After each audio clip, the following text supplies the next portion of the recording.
Cellphone ng tatay mo? Nilagay ko dun sa loob ng kabaong niya bago siya ilibing. Ha? Ba't mo naman ginawa yun, anak? May mga importante naman doon. Baka sakaling buhay pa siya para matawagan niya ako. Ay, Diyos ko talaga tong batang to.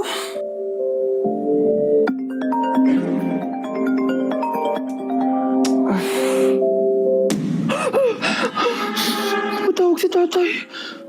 Nay, kailangan natin pumunta sa sementeryo. Tumawag sa akin si tatay. Anak, pwede ba? Wala akong oras makipagbiruan sa'yo. Marami pa ako tatapusin trabaho. Pero nay, Pag di ka pa tumigil, kukunin ko yung cellphone mo.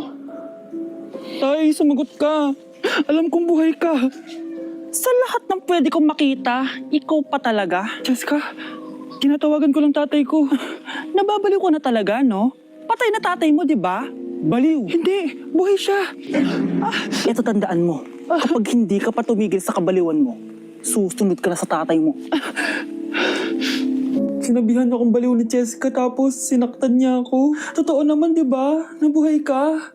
Anak, nabalitaan mo na ba? Ha? Ang alin, Nay? Patay na si Jessica. Natagpuan siyang walang buhay dyan sa may ilog. Ano? Ay, Diyos ko, kawawang bata. Tay, sumagot ka na please. Ikaw! Ikaw ang pumatay sa anak ko! Ano? Eh, siya nga to ng away sa akin eh. Ikaw ang huli niyang kasama. Tandaan mo to, isusunod kita sa tatay mo. Tay, hindi ko na alam gagawin ko. Sinisisi ako ng nanay ni Jessica sa pagkamatay ng anak niya. Natatakot ako. Anak, yung nanay ni Jessica. Oh, Bakit, Nay? pinatay daw. Binitin sa may puno. Ano? Nakakatakot na dito sa barangay natin, anak. Sinong pumapatay sa kanila? Ay, may tao. Sino po sila? Magandang araw po. Ako po si Detective Jason. Ako ang may hawak sa investigation case sa pagkamatay ni Jessica at ng kanyang nanay. Bakit kayo nandito? Dahil dito,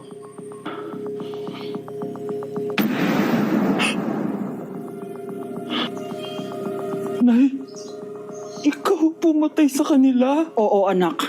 Narinig ko lahat ng mga sumbong mo sa tatay mo. Cellphone ni tatay. Pinangako ko sa tatay mo bago siya mamatay na poprotektahan kita kahit makapatay man ako ng tao. Sumama ka sa akin, ma'am, para may interview ka namin. Tandaan mo to, anak. Kahit nasa kulungan ako, poprotektahan kita. Tumawag ka lang.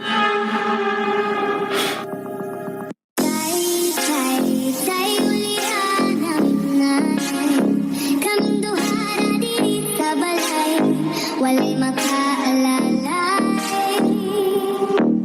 Ew! Tingnan mo nga yung tsura mo. Hindi ka bagay sa school na to. Wala akong oras makipag-away sa Cheska. Talaga? Eh di bibigyan kita ng oras. Hoy, babae ka! Subukan mo saktan ng basic ko. Makakatikim ka sa akin. Look who's here. Ang BFF niyang squatter. Anong sabi mo? Aray! Huwag mo akong angasan, be. Baka gusto mo mabura yung mukha mo. Hoy, Patricia, tama na yan.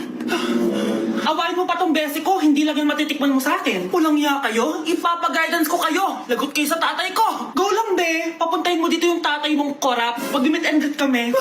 Hindi pa ako tapos sa inyo. Ay, banatera ka talaga, bes. Alam mo yan, bes. Christmas music ba yun? September 1 na pala. Anong oras na? Anak, bumangon ka na dyan. Christmas party nga na. Christmas party na namin! Ready na ako, Nay! Ay, wow! Excited siya, oh! Hi, Mare. Long time no see, ah. Mare! Hello po, Ninang. Ito na ba yung naanak ko? Ang laki na pala niya! Oh, eto. Aginaldo mo, iha. Kukunin ko muna sa kanya, baka kasi mawala niya. O sige, Mare, tara, kain na tayo dito. Ay, o sige, Mars, tara, kain tayo. Oh, mga anak, buksan nyo ng mga regalo ni Santa Claus. Ano kaya ang regalo ni Santa sa akin? Sana slime to. Wow, ang ganda naman ng damit na to. Ano to? Deodorant? Alam kasi ni Santa na maasa makilkili mo. Nayo! Okay, dalawa, tama na yan, ha? Nakakamiss maging bata. Eat your cheese whiz para strong.